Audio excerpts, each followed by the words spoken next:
नमस्कार साथियों, मैं आपका साथी रॉबिन। आज सेट 9 का डिस्कशन करेंगे। चलते हैं सेट 9 का पहला क्वेश्चन पे। सेट 9 का पहला क्वेश्चन है कि निम्नलिखित में से कौन धातु चुंबक द्वारा आकर्षित नहीं होता है। क्या बोल रहा है कि कौन सा धातु चुंबक द्वारा आकर्षित नहीं होता है। तो आप लोगों को मैंने बहुत सारे जो वीडियो डाले हैं 8 वीडियो, उसमें से कुछ वीडियो में मैंने आप लोगों को बताया था कि कौन कौन से पदार्थ धातु द्वारा क्या होता है, कौन कौन सा पदार्थ चुंबक द्वारा आकर्षित होते हैं और कौन कौन सा पदार्थ चुंबक द्वारा आंशिक रूप से आकर्षित होते हैं और कौन चुंबक के साथ आकर्षित होते ही नहीं। ठीक उसी प्रकार जिस प्रकार हम लोग पढ़ते हैं चालक विद्युत धारा में, अचालक और अर्धचालक, ठीक वैसे ही यहाँ चुंबक से संबंधित पढ़ेंगे। चालक में क्या होता है, इलेक्ट्रॉन का फ्लो पूरी तरह से होता है, और चालक में क्या होता है, उसमें इलेक्ट्रॉन फ्लो होता ही नहीं है। और अर्धचालक में क्या होता है, इलेक्ट्रॉन का फ्लो जो होता है वो चालक की अपेक्षा कम, किंतु अचालक की अपेक्षा क्या होता है, ज़्यादा होता है। यानी ये बीच में होता है, चालक और अचालक के बीच में। ठीक उसी प्रकार पढ़ेंगे कि कौन कौन से पदार्थ हैं, वैसे कौन कौन से पदार्थ हैं जो चुंबक के बगल में यदि रख दें, चुंबक के बगल में यदि रख दें तो वो चुंबक के साथ क्या होता है, चिपक जाता है, सट जाता है। अर्थात साइंस की भाषा में से बोलेंगे तो बोलेंगे वो आकर्षित हो जाता है। क्या होता है, आकर्षित हो जाता है, अट्रैक्ट हो जाता है। यानी वैसा पदार्थ जो चुंबक के पास रख दें तो वो चुंबक के साथ जाके सट जाए या आकर्षित हो जाए, तो हम वैसे पदार्थों को बोलेंगे ये चुंबकीय पदार्थ है। किस प्रकार का पदार्थ है, ये चुंबकीय पदार्थ है। और इस चुंबकीय पदार्थ को इंग्लिश में हम लोग फेरोमैग्नेटिक बोलते हैं। क्या बोलते हैं, फेरोमैग्नेटिक बोलते हैं। फेरो FERROMAG मैग्नेटिक NETIC, फेरोमैग्नेटिक बोलते हैं। बचपन में हम लोग बहुत सारे देखे होंगे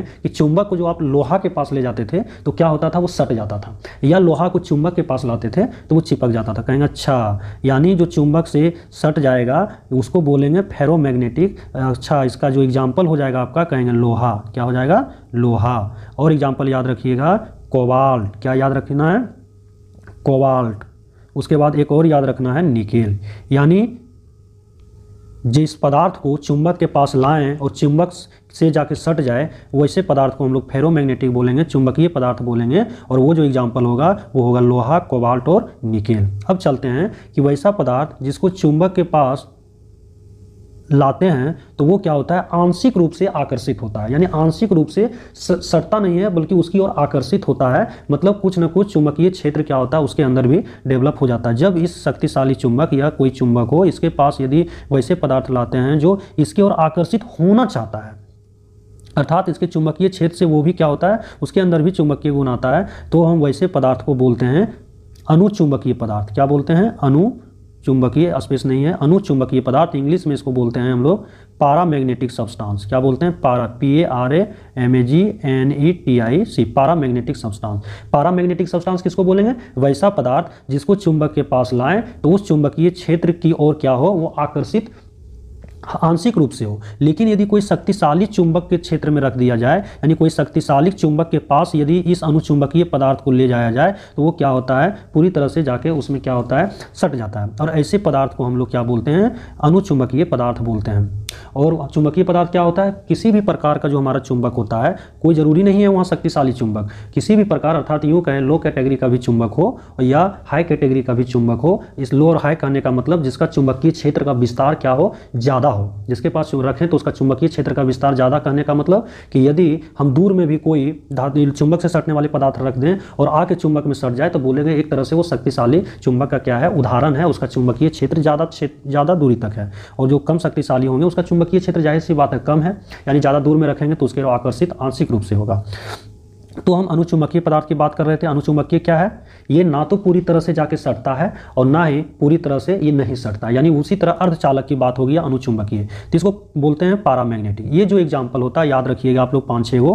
पहला एग्जाम्पल याद रखिएगा ऑक्सीजन, बहुत ही इंपॉर्टेंट है, बार बार एग्जाम में पूछता है। उसके बाद एल्युमिनियम पूछता है, उसके बाद आपका पोटेशियम पूछता है, उसके बाद सोडियम पूछता है, फिर आपको क्रोमियम पूछेगा, मैग्नीज पूछेगा और एक प्लेटिनम। ये याद रखिएगा क्या कौन कौन सा अनुचुंबकीय होगा, तो oxygen, aluminium, potassium, sodium, chromium, manganese और प्लेटिनम होगा।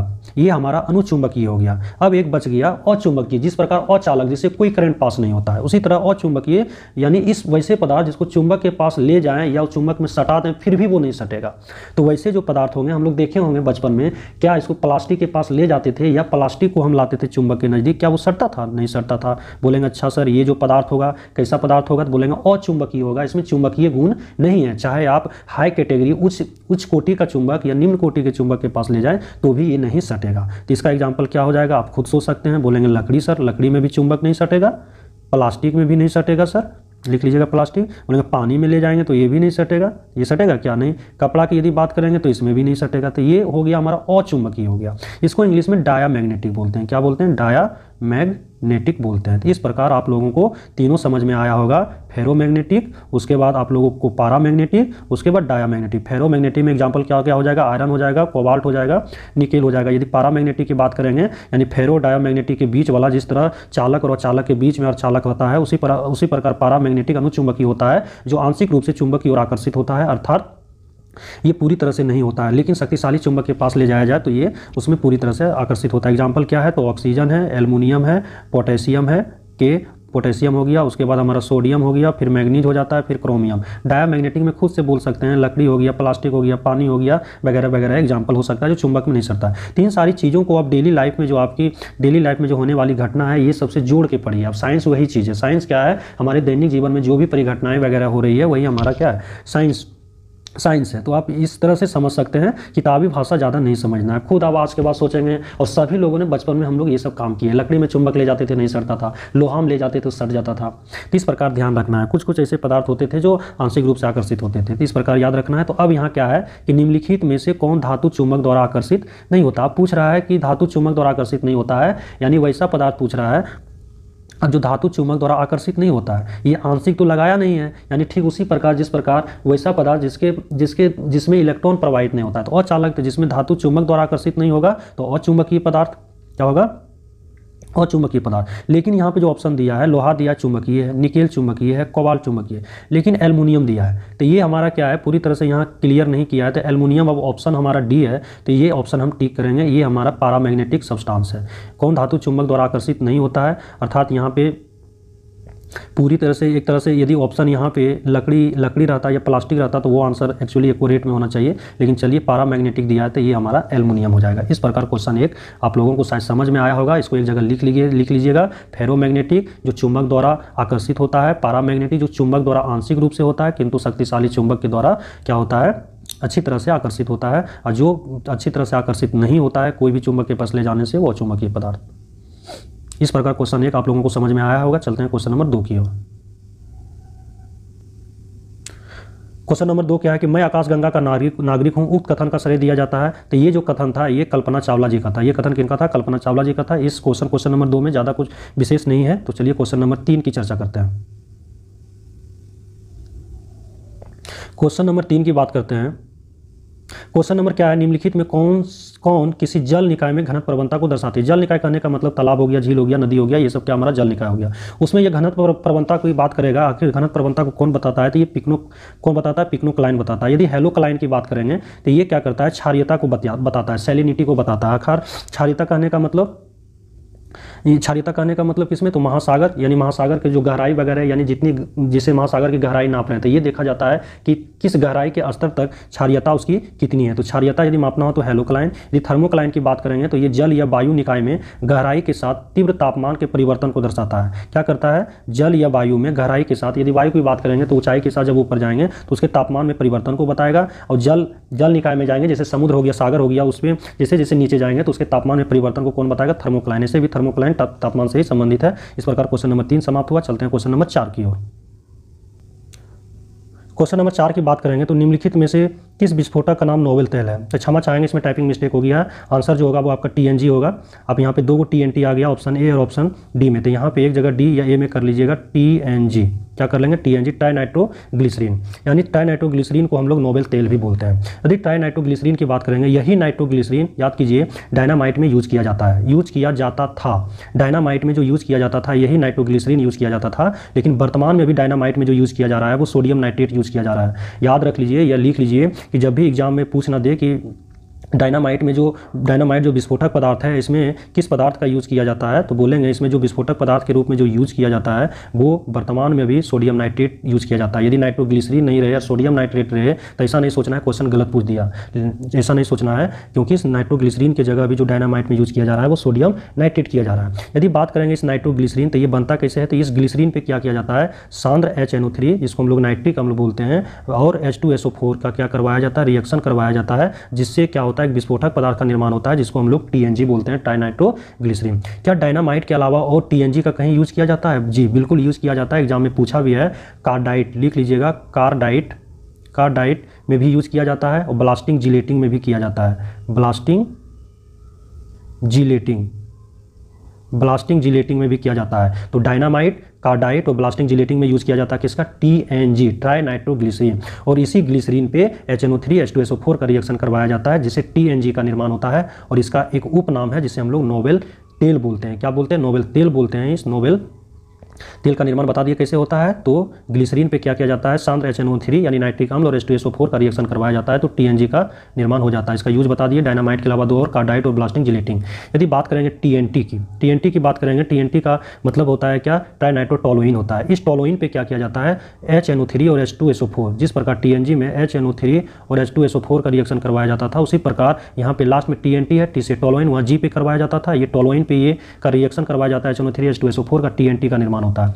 अच्छा, TNT जो पदार्थ है इसका कहाँ यूज करते हैं? तो इसको एमेटॉल बनाने में यूज करते हैं। याद रखिएगा, एमेटॉल विस्फोटक पदार्थ में किसका यूज करते हैं? तो TNT का करते हैं। जबकि डायनामाइट, कार्डाइट में किसका यूज किया जाता है? तो TNG का यूज किया जाता है। याद रखिएगा, एमेटॉल विस्फोटक पदार्थ में किसका यूज किया जाता है? तो TNT का।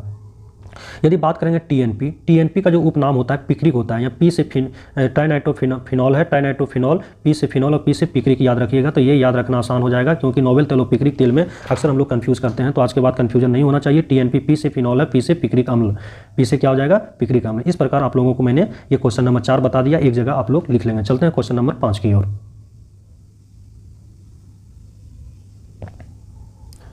क्वेश्चन नंबर 5 है, मृत मछली से निकलने वाली दुर्गंध किन यौगिक के कारण होती है? यानी कि मछली जब मर जाती है, जैसे आप कहीं घूमने वगैरह गए होंगे, जब विशाखापट्टनम वगैरह जाएंगे या समुद्र तटीय राज्य जाएंगे तो वहाँ पे देखेंगे समुद्र किनारे जो मछली लाया जाता है उसको सुखाया जाता है। जब उस रोड से आप गुजरेंगे देखेंगे एक प्रकार का क्या होता है? गंध आपको क्या होगा? एक प्रकार का गंध पता चलेगा जो कि बहुत ही खराब लगता है। यानी वो खराब लगता है किसके कारण? तो बोलेंगे अमीनो यौगिक के कारण। लेकिन वो अमीनो यौगिक का नाम क्या है? तो जब भी पूछे तो बोलना है ट्राइमेथिलएमीन। क्या बोलना है? ट्राइमेथिलएमीन, याद रख लीजिएगा। यानी कि सड़े हुए मछली से जो गंध आती है किस यौगिक के कारण? तो ट्राइमेथिलएमीन के कारण। और ट्राइमेथिलएमीन किसका यौगिक है? तो एक अमीनो यौगिक है। किसका यौगिक है? तो अमीनो का एक यौगिक है जिसका नाम है ट्राइमेथिलएमीन। ये रासायनिक नाम याद कर लेंगे और लिख लेंगे क्योंकि हो सकता है आने वाले एग्जाम में अब अमीनो यौगिक ना पूछ के ये पूछ दे, तो ये आंसर हम लोगों को टिक करना है। चलिए एक और आता है, सड़े हुए अंडे से जो गंध आता है। सड़े हुए अंडे से जो गंध आता है वो किसके कारण आता है? तो शायद आप लोगों को पता होगा, hydrogen sulphide, H2S। Hydrogen sulphide के कारण सड़े हुए अंडे से गंध आती है। तो सड़ी हुई मछली से गंध आने का कारण क्या है? अमीनो यौगिक। और सड़े हुए अंडे से गंध आने का कारण क्या है? तो H2S, सल्फर के यौगिक बोलेंगे। सल्फर के यौगिक ही तो है H2S, सल्फर के ही यौगिक है। तो सल्फर के यौगिक के कारण सड़े हुए अंडे का गंध का आना, अमीनो यौगिक के कारण कि क्या आएगा? तो सड़े हुए मछली या मृत मछली से गंध आता है, गंध आने का कारण है। तो सल्फर यौगिक, H2S, अमीनो यौगिक, ट्राइमेथिलएमीन। इस प्रकार क्वेश्चन नंबर 5 समाप्त हुआ, ये एक जगह लिख लेंगे। चलिए चलते हैं क्वेश्चन नंबर 6 की ओर। क्वेश्चन नंबर 6 की बात करेंगे, कौन गैसीय चक्र नहीं है? सबसे बड़ी बात है कि गैसीय चक्र होता क्या है? तो बोलेंगे गैसीय चक्र में होता क्या है? ये गैसों का आदान प्रदान होता है। गैसीय चक्र में क्या होता है? गैसों का आदान प्रदान होता है। जैसे कि आप गैसीय चक्र छोड़ दीजिए, जैसे पानी ही लीजिए। पानी क्या होता है हमारा?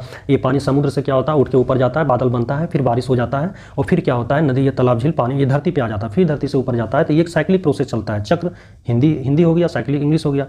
तो ये हमारा क्या है? Cyclic process. उसी तरह गैसीय चक्र में क्या होता है? गैसों का आदान प्रदान। तो बोलेंगे किन किन गैसों का आदान प्रदान? तो बोलेंगे ऑक्सीजन एंड कार्बन डाइऑक्साइड का। यानी ऑक्सीजन बनता है, कार्बन डाइऑक्साइड निकलता है, फिर कार्बन डाइऑक्साइड लिया जाता है, फिर ऑक्सीजन उससे क्या होता है? बनता है, फिर कार्बन डाइऑक्साइड निकलता है। यानी पुनः बनना और इसका क्या होता है? निर्माण होना और खत्म होना, ये प्रक्रिया हमेशा क्या होती है? चलती रहती है। ये गैसीय चक्र होता है। एक और पूछा जाता है कि गैसीय चक्र का जो भंडार होता है या गैसीय चक्र का स्रोत जो होता है वो कौन कौन होता है? तो याद रखिएगा, गैसीय चक्र का मुख्य स्रोत या भंडार पूछे तो एक वायुमंडल, बोलेंगे वायुमंडल क्यों? क्योंकि वायुमंडल में गैसीय है। और एक होता है हमारा कौन? महासागर। याद रखिएगा, यदि पूछे गैसीय चक्र का स्रोत, मुख्य स्रोत कौन कौन सा है, तो बोलेंगे वायुमंडल या महासागर, या भंडार पूछेगा तो वायुमंडल या महासागर। किसका, तो गैसीय चक्र का भंडार या मुख्य स्रोत। इसमें जो आता है गैसीय चक्र में जो आता है मुख्यतः 4 याद रखना है आप लोगों को, एक ऑक्सीजन का गैसीय चक्र, एक नाइट्रोजन और एक जल और एक किसका, कार्बन। यानी कार्बन, ऑक्सीजन, नाइट्रोजन और किसका, जल का गैसीय चक्र होता है। ये 4 याद रखेंगे, यही चारों एग्जाम में पूछे जाते हैं। निम्नलिखित में से कौन गैसीय चक्र है, कौन नहीं है,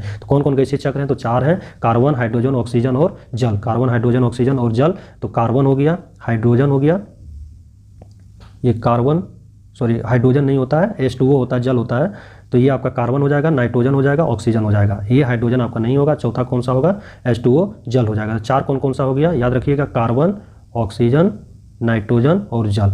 ये गैसीय चक्र का सब, गैसीय चक्र का क्या है, एग्जाम्पल है, और मुख्य भंडार इसका महासागर और वायुमंडल हो जाएगा। चलिए क्वेश्चन नंबर चलते हैं 7 की ओर।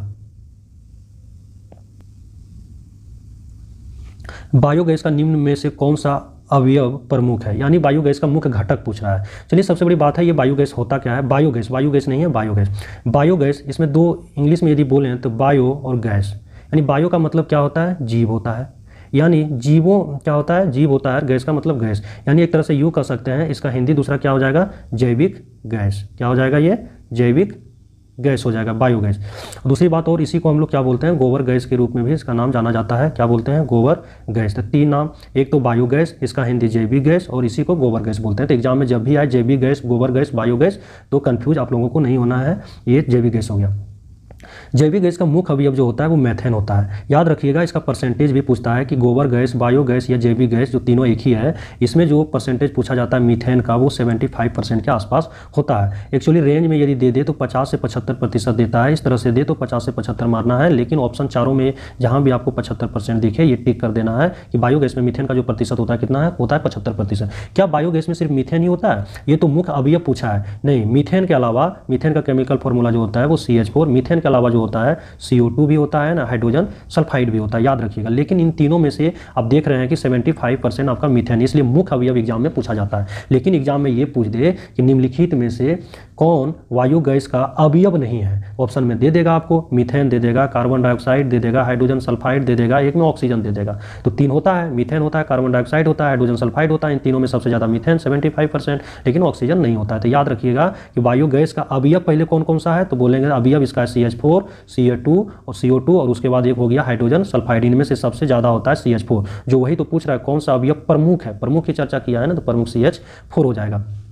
बायोगैस जो है एक नवीकरणीय ऊर्जा का भी स्रोत है, रिन्यूएबल एनर्जी का भी स्रोत है। लिख लीजिएगा, एग्जाम में एग्जाम्पल में पूछता है एग्जाम में कि नवीकरणीय ऊर्जा का स्रोत निम्नलिखित में कौन कौन सा है, निम्नलिखित में कौन नहीं है। तो बायोगैस एक प्रकार का नवीकरणीय ऊर्जा का क्या है, स्रोत है, यानी नवीकरणीय, रिन्यूएबल किया जा सकता है, एक बार खत्म होगा पुनः दोबारा क्या किया जा सकता है, ऊर्जा को पैदा किया जा सकता है। जैसे गोबर से एक बार ऊर्जा पैदा किए, खत्म हो गया, फिर गोबर से ऊर्जा पैदा करेंगे, तो इसलिए रिन्यूएबल किया जा सकता है। बायोगैस इसलिए महत्वपूर्ण हम लोगों के लिए होता है क्योंकि ये बिना धुआं का ही क्या होता है, ये ऊर्जा हम लोग को मिल जाता है। बायोगैस आप देखे होंगे गांव घर में भी गोबर से देखते हैं लाइट वगैरह जला लेता है, तो जला लेता है ना, तो यही है, मीथेन गैस उससे निकलता है, उससे हम लोग क्या करते हैं, यूज कर लेते हैं। एक और एग्जाम में आता है कि बायोगैस किस प्रक्रिया के तहत ये इससे मीथेन, कार्बन डाइऑक्साइड और हाइड्रोजन सल्फाइड निकलता है, तो याद रखिएगा फर्मेंटेशन। ये भी पूछता है कि किस प्रक्रिया, ये कौन सा प्रोसेस इसमें होता है बायोगैस में, तो बोलेंगे फर्मेंटेशन होता है, किण्वन होता है।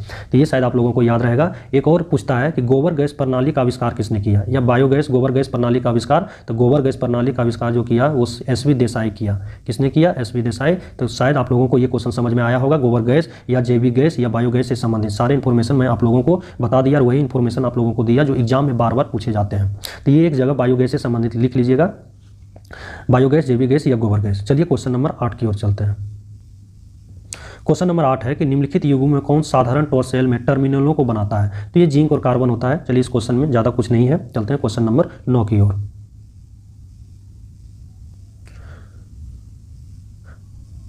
क्वेश्चन नंबर 9 है, न्यूक्लियर रिएक्टर टाइम बम के लेखक कौन है। न्यूक्लियर रिएक्टर टाइम बम के लेखक जो हैं वो तकाशी हिरोज हैं, जो एक जापान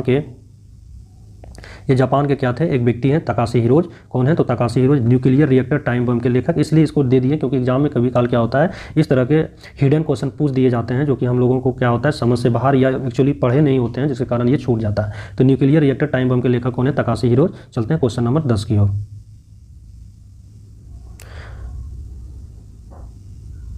क्वेश्चन नंबर 10 है कि कुछ क्वेश्चन 10 है, कुछ समुद्री जीव जंतु अंधेरे में अपने शरीर से प्रकाश उत्पन्न करते हैं, इस परिघटना को क्या कहते हैं। चलिए बहुत ही बढ़िया क्वेश्चन है, चलिए समझते हैं। सबसे बड़ी बात है इसमें एक चीज़ हम लोग समझते हैं, ल्यूमिनिसेंस। क्या समझते हैं? ल्यूमिनिसेंस समझते हैं। इन्हीं से सारी चीज़ें समझ में आएगी। ल्यूमिनिसेंस का एक तो इंग्लिश शब्द है, इसको हिंदी में हम लोग संदीप्ति बोलते हैं। क्या बोलते हैं? संदीप्ति बोलते हैं। आखिर ल्यूमिनिसेंस या संदीप्ति का अर्थ क्या होता है? संदीप्ति का अर्थ होता है वैसा पदार्थ, प्रकृति पे पाए जाने वाले वैसे पदार्थ में जो भी कोई सजीव हो या निर्जीव हो, वो क्या होता है, उससे कम तापमान पे क्या होती है, एक प्रकाश उत्पन्न होती है। उसी को हम लोग क्या बोलते हैं? ल्यूमिनिसेंस बोलते हैं। यानी ल्यूमिनिसेंस क्या है? तो ल्यूमिनिसेंस क्या है कि वैसे पदार्थ, चाहे वो सजीव हो चाहे निर्जीव हो, उससे क्या होता है, कम तापमान पे एक प्रकाश निकलता है, उसी को ल्यूमिनिसेंस बोलते हैं। ठीक जब ये प्रकाश किसी जीव जंतु से निकलेगा तो उसको हम लोग बोलते हैं बायोल्यूमिनिसेंस बोलते हैं। इसमें बायो आपको दिख रहा होगा, बायो का मतलब हमेशा समझिएगा कोई जीव। क्या समझिएगा? जीव। या बायो का मतलब जैव भी लिखते हैं, जैविक भी लिखते हैं, तो जैविक का मतलब भी वही जीव हो गया। या इसको जैव भी लिखते हैं, तो कंफ्यूज नहीं होना, जैव हो, जैविक हो, जीव हो, बायो का मतलब यही होता है। तो कुछ समुद्रीय जीव जंतु या कीट अंधेरे में, तो ये जीव जंतु की बात किया है, सजीव वस्तु की बात किया है, तो जाहिर सी बात है इससे जो कम तापमान पर प्रकाश उत्पन्न होगा उसको हम लोग बायोल्यूमिनिसेंस बोलते हैं। क्या बोलते हैं? बायोल्यूमिनिसेंस। ये एक प्रकार का ल्यूमिनिसेंस, आपको बताया था अभी, ल्यूमिनिसेंस का ही क्या है, उदाहरण है। और ल्यूमिनिसेंस का उदाहरण होता है फास्फोरोसेंस और होता है फ्लोरोसेंट। आप सुने होंगे, फास्फोरोसेंस को हम लोग स्फुर दीप्ति बोलते हैं, हम लोग पढ़े भी होंगे, स्फुर दीप्ति बोलते हैं। फास्फोरोसेंस को हिंदी में क्या बोलते हैं? स्फुर दीप्ति बोलते हैं। ये क्या होता है, इसका जो अर्थ होता है कि ये अंधेरे में क्या होता है, सबसे पहले ये क्या करता है, दिन में प्रकाश से क्या करता है, ऊर्जा प्राप्त करता है, और रात में क्या करता है, अंधेरे में ये उसी ऊर्जा को, जो दिन में इसने सूर्य से ऊर्जा प्राप्त किया, उस ऊर्जा को धीरे धीरे रात में प्रकाश के रूप में धीरे धीरे रिलीज करते जाता है, निकालते जाता है, जिसके कारण अंधेरे में क्या होता है, कुछ हमें प्रकाश यानी चमक दिखाई देता है वैसे पदार्थ से। तो बोलेंगे सर वैसे कौन कौन से पदार्थ हैं? तो जी आप रोड में देखे होंगे, सेफ्टी साइन में जो यूज़ किया जाता है, जैसे आप रोड में जब चलते हैं देखते होंगे इधर ये कर्व है तो इधर ये सीधी है तो ये तीखा मोड़ है, या आप देखते होंगे इतना किलोमीटर प्रति घंटा से चलिए या इतने किलोमीटर पे ये स्थान है, ये सब वगैरह जो दिखाया जाता है, उसमें एक चमक आपको रात में जो दिखाई देती है वो हमारा क्या होता है, एक तरह से फास्फोरोसेंस का क्या हो जाता है, एग्जाम्पल हो जाता है। ऐसा क्यों एग्जाम्पल होता है? क्योंकि ये कम तापमान पे क्या करता है, प्रकाश को उत्पन्न करता है। क्यों करता है? तो ये दिन में ही क्या करते हैं, ऊर्जा को अपने अंदर अवशोषित करता है फास्फोरोसेंस, और ये रात में धीरे धीरे अंधेरे में उस ऊर्जा को प्रकाश के रूप में क्या करता है, उसे निकालते रहता है धीरे धीरे, ये फास्फोरोसेंस, जिसको स्फुर दीप्ति बोलते हैं। एक होता है फ्लोरोसेंट, FLUOROCENT, फ्लोरोसेंट। आपका फ्लोरोसेंट को हम लोग क्या बोलते हैं हिंदी में?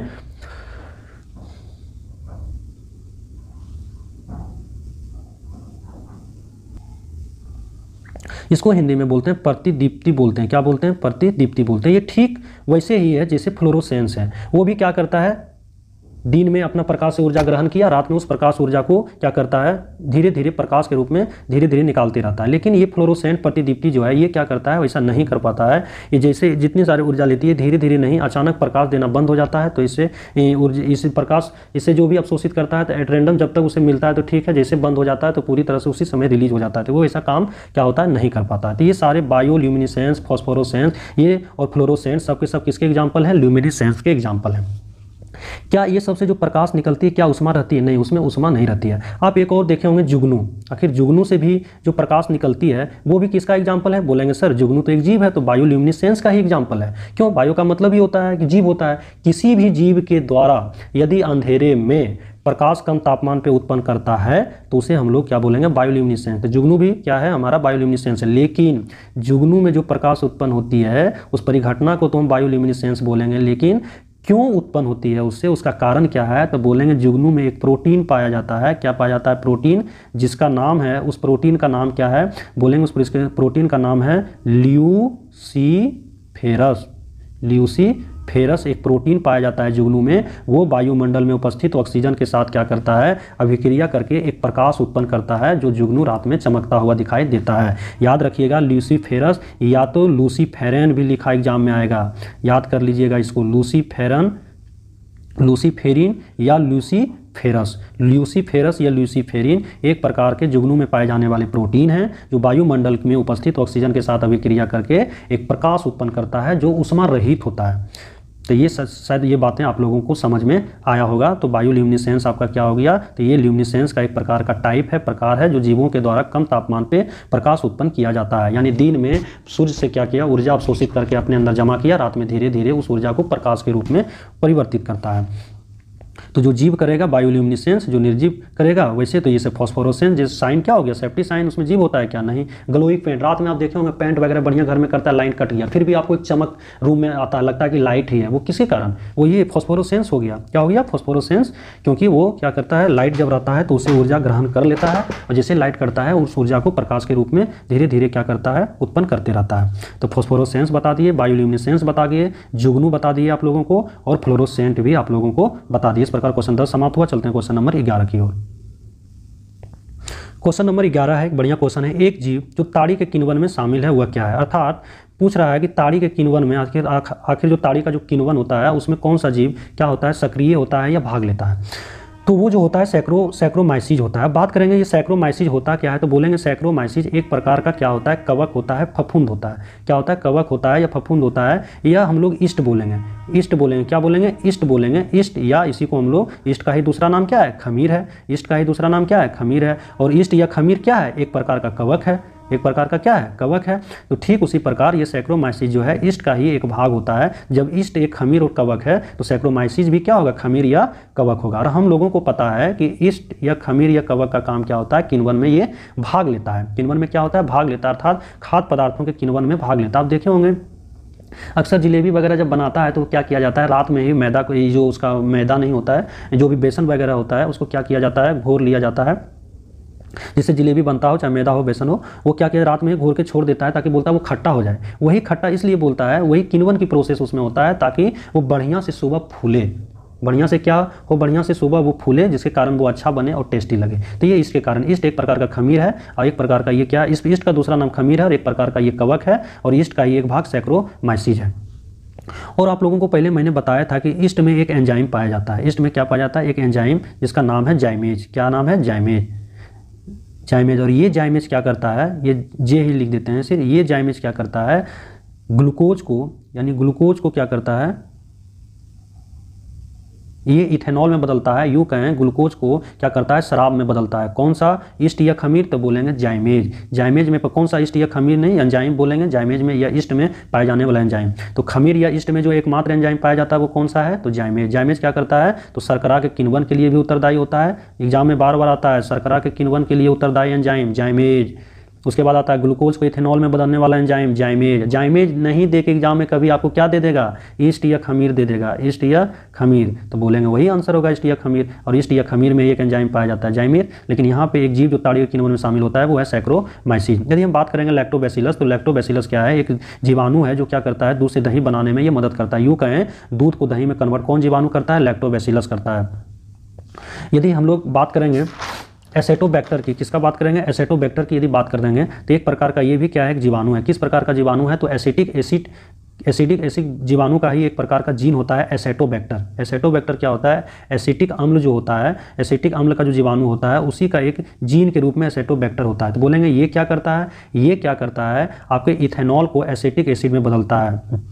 इथेनॉल जिसका केमिकल फॉर्मूला C2H5, जिसको शराब भी बोलते हैं, इसको CH3OH में बदल देता है। तो एग्जाम में आए कि एथेनॉल को एसिटिक अम्ल में कौन बदलता है, तो एसिटिक अम्ल में बदलता है हमारा कौन, तो एसेटोबैक्टर बदलता है, जो एसिटिक अम्ल के जो जीवाणु का एक क्या होता है, जीन होता है, यानी अर्थात एक पार्ट होता है। तो एसेटोबैक्टर क्या करता है, इथेनॉल को एसिटिक अम्ल में बदलता है ऑक्सीजन की उपस्थिति में। एक एजेटोबैक्टर होता है, कंफ्यूज नहीं करना है एसेटोबैक्टर एजेक्टोबैक्टर में। एजेक्टोबैक्टर होता है, क्या होता है, एजेक्टोबैक्टर। तो बैक्टर वही बैक्टीरिया हो गया, एजेक्टोबैक्टर। एजेक्टोबैक्टर क्या है, एक प्रकार का जैव उर्वरक है। क्या है, एक प्रकार का जैव उर्वरक है। ये क्या करता है, मिट्टी में नाइट्रोजन का यौगिकीकरण करता है ताकि पौधे को नाइट्रोजन मिले। और आप लोगों को बताए थे कि नाइट्रोजन नहीं रहने से पौधे की पत्तियां पीली पड़ जाती है और पौधे का विकास नहीं हो पाता है। तो पौधे के विकास के लिए पत्ती पीली न पड़े उसके लिए नाइट्रोजन आवश्यक है। इसलिए एजेक्टोबैक्टर और क्लास्ट्रीडियम एजेक्टोबैक्टर, क्लास्ट्रीडियम, राइजोबियम का नाम सुने होंगे, जो दलहनी पौधे के जड़ों के गांठों में पाया जाता है, राइजोबियम। ये सब क्या करता है, नाइट्रोजन स्थिरीकरण करने वाला जैव उर्वरक है।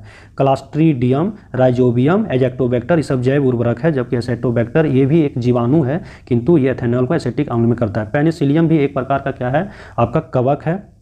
क्या है, फफूंदी है, कवक है, जो मृतजीवी वनस्पति के रूप में पाया जाता है। और इस पेनिसिलियम का दूसरा नाम है नीली या हरी फफूंद। नीली या हरी फफूंद पेनिसिलियम को कहते हैं। इस प्रकार क्वेश्चन नंबर 11 से संबंधित बहुत सारे बातें बताएं, आप एक जगह इनको लिख लीजिएगा।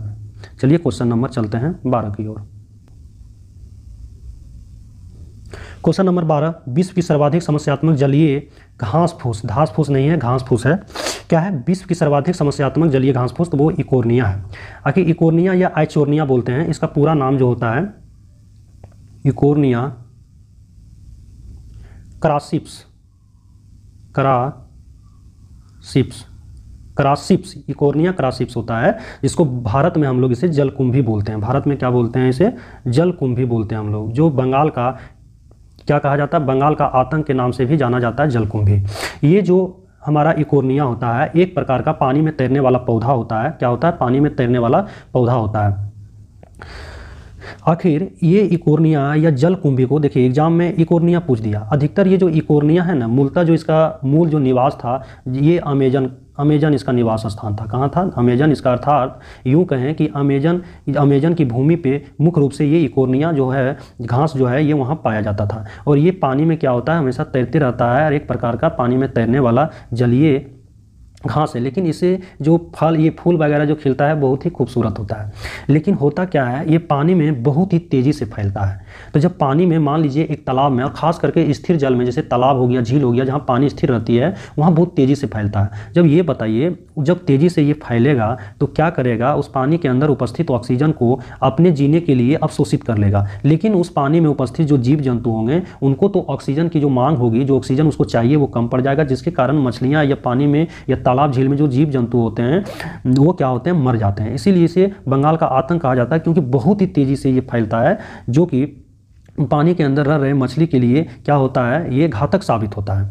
लेकिन बात यह है कि आखिर ये इतना जल्दी फैलता क्यों है, ऐसा क्या प्रोसेस होता है, तो बोलेंगे इस इकोर्निया या जलकुंभी में कायिक प्रवर्धन होता है। लिख लीजिएगा, एग्जाम में आ न जाए, कायिक प्रवर्धन। आखिर इकोर्निया का इतना जल्दी का फैलना किसी तालाब या झील में उसका कारण क्या है, तो बोलेंगे कायिक प्रवर्धन होता है, जिसके कारण वो तेज़ी से फैलता है। और उस तेज़ी से फैलने के कारण पूरे तालाब को छेक लेता है, उसके ऊपर पानी के ऊपर। अब पूरा जब भी बंगाल से आप गुजरे होंगे तो तालाब या झील में देखे होंगे कि इस तरह का पौधा क्या होता है, वो ऊपर तैरते रहता है पूरा पानी के ऊपर। तो नीचे जो मछली होगी जाहिर सी बात है उसको ऑक्सीजन मिल नहीं पाएगा, क्योंकि पानी के अंदर घुले हुए ऑक्सीजन अधिकतर यही यूज कर लेता है। तो इस प्रकार हमारा भारत में से क्या कहा जाता है, जलकुंभी कहा जाता है, जो बंगाल का आतंक है। और मुख्य रूप से इसका निवास कहाँ है, अर्थात निवास करने का मतलब मुख्य रूप से जो पाया जाता था ये अमेजन में पाया जाता है।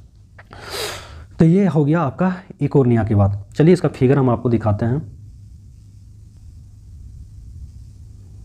देखिए यही है जलकुंभी, आपको दिख रहा होगा, ये क्या है, जलकुंभी है।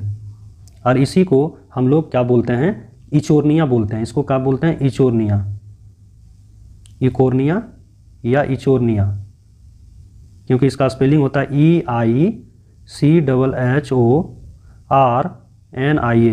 इचोर्निया क्रासिप्स, CRASSIPES क्रासिप्स। तो यही इचोर्निया क्रासिप्स है, जिसे भारत में इसे क्या बोला जाता है, जलकुंभी, और बंगाल में से बंगाल आतंक के नाम से जाना जाता है। तो यही देखिए पानी के अंदर लेकिन एक शानदार फूल खिलता है, जो कि बहुत ही बढ़िया लगता है। लेकिन बढ़िया तो ये फूल लगता है, लेकिन कायिक प्रवर्धन के कारण इसका विकास इतना तेज़ी से होने लगता है जल के ऊपर, जिसके कारण पूरे तालाब और झील को क्या करता है, छेक लेता है, एकलौता शासन करने लगता है। जिससे तो ये छेक लेता है, ये हरे भरे जो आप लोगों को दिख रहा है, तो इस सभी सजीवों को जीने के लिए तो ऑक्सीजन चाहिए। तो ये ऑक्सीजन पानी वाला में घुलनशील ऑक्सीजन को ही क्या करता है, खींच लेता है जीने के लिए। जो पानी के अंदर रह रहे जीव जंतु होते हैं उसको ऑक्सीजन की पूर्ति नहीं हो पाती, जिसके कारण वो मर जाता है। इसलिए बंगाल में बहुत ही ज़्यादा रूप में फैले हुए झीलों और तालाबों में इसलिए बंगाल का आतंक कहा जाता है जलकुंभी।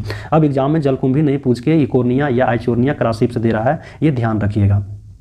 तो यही हमारा था जलकुंभी, तो आपको फिगर हम दिखा दिए। यदि बोल्फिया की बात करेंगे तो विश्व का ये सबसे छोटा फूल है, और विश्व का सबसे बड़ा फूल रैफ्लेसिया है। एजोला की बात करेंगे कि एक जैविक उर्वरक है। क्या है, जैविक उर्वरक है, और इसका जो सहचारी होता है नील हरित शैवाल होता है। नील हरित शैवाल किसका सहचारी है, तो एजोला का सहचारी। इस प्रकार क्वेश्चन नंबर 12 समाप्त हुआ। चलते हैं क्वेश्चन नंबर 13 की ओर। चुंबकीय अनुनाद बिंबीकरण निम्न परिघटना पर आधारित है। ये चुंबकीय अनुनाद बिंबीकरण जो है ये इसको हम लोग बोलते हैं MRI। इंग्लिश में क्या बोलते हैं, MRI। M का मतलब होता है मैग्नेटिक, जिसका हिंदी होता है चुंबकीय। R का मतलब होता है रेजोनेंस, जिसका हिंदी होता है अनुनाद। I का मतलब होता है इमेजिंग, जिसका होता है बिंबीकरण। क्या होता है, बिंबीकरण होता है MRI। मैग्नेटिक एग्जाम में पूछता है, मैग्नेटिक रेजोनेंस MRI का फुल फॉर्म क्या होता है, मैग्नेटिक रेजोनेंस इमेजिंग होता है। ये जो होता है इसी का नाम हिंदी है चुंबकीय अनुनाद बिंबीकरण। ये किस परिघटना पर आधारित है, देखिए धीरे धीरे पैटर्न बदल रहा है। पहले MRI का फुल फॉर्म पूछता था, अब पूछ रहा है ये किस पे आधारित है, अर्थात किस पे कार्य करता है। तो ये आपके चुंबकीय अनुनाद पे कार्य करता है। क्या किया जाता है, चुंबकीय क्षेत्र में रेडियो तरंगों का प्रयोग किया जाता है। एक और लिख लीजिएगा, इसमें जो प्रयोग होता है वो रेडियो तरंग प्लस चुंबकीय क्षेत्र का क्या होता है, प्रयोग होता है। यदि एग्जाम में और अलग बनाया जाए तो यही डालेगा कि चुंबकीय अनुनाद MRI में किन तरंगों का प्रयोग किया जाता है, तो रेडियो तरंगों का और चुंबकीय क्षेत्र का। तो चलते हैं क्वेश्चन नंबर 14 की ओर।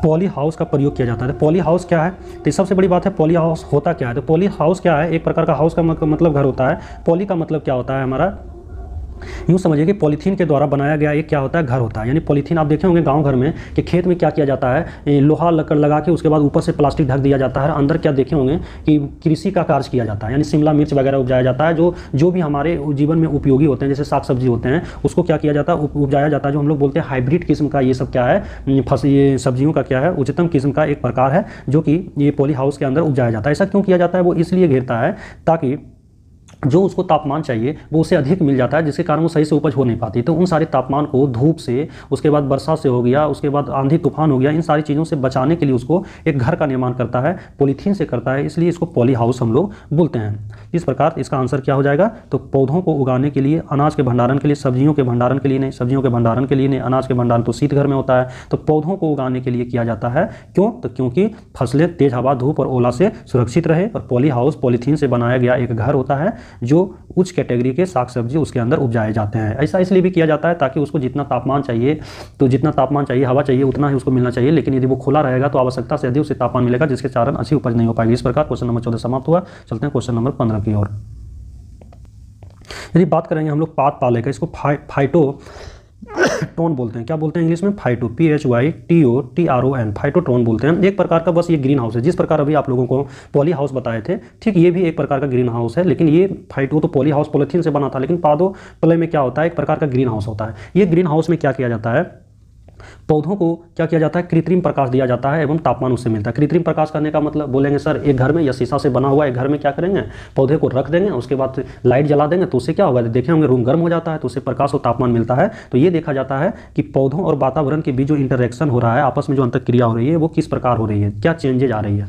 तो यूँ कहेंगे पादप प्ले क्या है, नियंत्रित परिस्थितियों में पौधों को उगाने के लिए। तो नियंत्रित परिस्थिति का करने का मतलब कृत्रिम प्रकाश एवं तापमान उसे उपलब्ध करवाते हैं। चलिए इसका हम आप लोगों को एग्जाम्पल नहीं, इसका फिगर ये देखिए, यही हो गया आपका कौन सा, फाइटोट्रॉन, PHYTOTRON, फाइटोट्रॉन, जिसे क्या बोलते हैं हम लोग, पाद पाले बोलते हैं, पाद पाले बोलते हैं। एक प्रकार का ग्रीन हाउस है। यूँ कहें ग्रीन हाउस कांच से बना हुआ एक घर होता है। और ये देखिए लाइट, ये सब लाइट है, तो ये लाइट जब जलेगा तो उसमें निकलेगी, यानी इसका तापमान मिलेगा और प्रकाश मिलता रहेगा। तो ये देखा जाता है कि ग्रीन हाउस जो कांच से बना एक घर होता है, उसमें पौधों और वातावरण के बीच क्या क्रियाएं हो रही है, तो क्या चेंजेज आ रही है, तो ये पाद पाले में देखा जाता है। जबकि पॉली हाउस क्या है, तो पॉली हाउस पॉलीथीन से बना एक घर होता है, जिसमें उच्च कोटि के क्या किए जाते हैं, कृषि के उत्पादक क्या किए जाते हैं, उपजाए जाते हैं।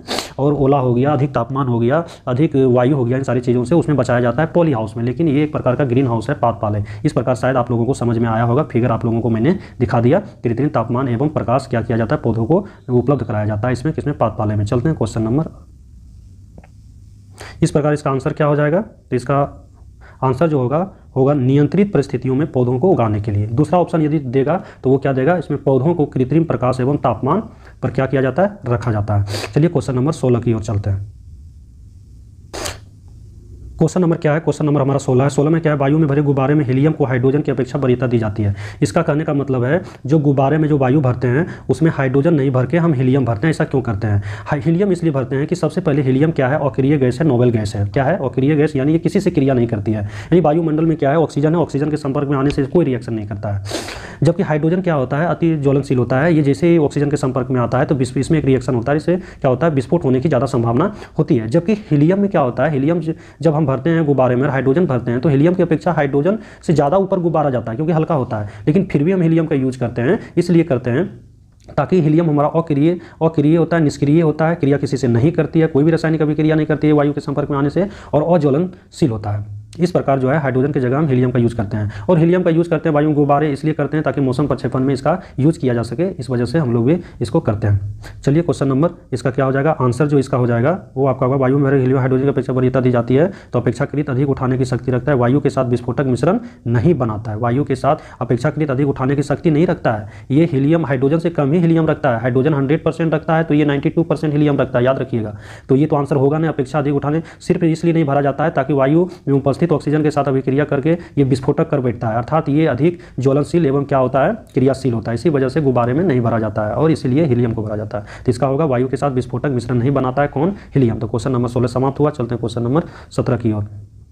क्वेश्चन नंबर 17 क्या है कि अंतर्राष्ट्रीय आलू केंद्र का मुख्यालय कहाँ स्थित है। तो अंतर्राष्ट्रीय पूछ रहा है, ध्यान देखिए, अंतर्राष्ट्रीय पूछ रहा है तो कहाँ है, ये लीग नहीं होगा, लीमा होगा। कहाँ होगा, लीमा पेरू में। लीग नहीं होगा, यहाँ कर लीजिएगा लीमा, क्या कर लेंगे, लीमा सुधार लीजिएगा, लीमा पेरू में होगा। जबकि केंद्रीय या राष्ट्रीय आलू अनुसंधान केंद्र जो है शिमला में है। और ये भी सबसे पहले जो केंद्र बनाया गया था वो पटना में बनाया गया था, लेकिन बाद में शिमला हिमाचल प्रदेश कर दिया गया। तो केंद्रीय या राष्ट्रीय आलू अनुसंधान केंद्र कहाँ है, तो ये शिमला में है, लेकिन शिमला से पहले कहाँ था, पटना में था। पटना में ही पहले केंद्र स्थापित किया गया, बाद में शिमला कर दिया। लेकिन अंतर्राष्ट्रीय आलू केंद्र पूछे तो लीमा पेरू। इस प्रकार आपका क्वेश्चन नंबर 17 समाप्त हुआ। चलते हैं क्वेश्चन नंबर 18 की ओर। क्वेश्चन नंबर 18 है आपका,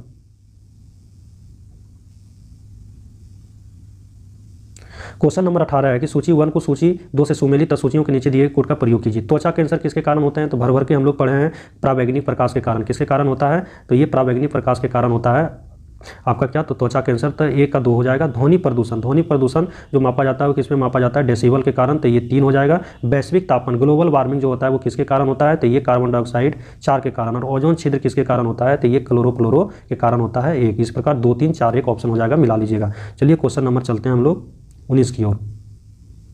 क्वेश्चन नंबर 19 में क्या है, तो सूची 1 को सूची 2 के साथ सुमेलित कीजिए और सूचियों को नीचे दिए कोड का प्रयोग सही उत्तर चुनिए।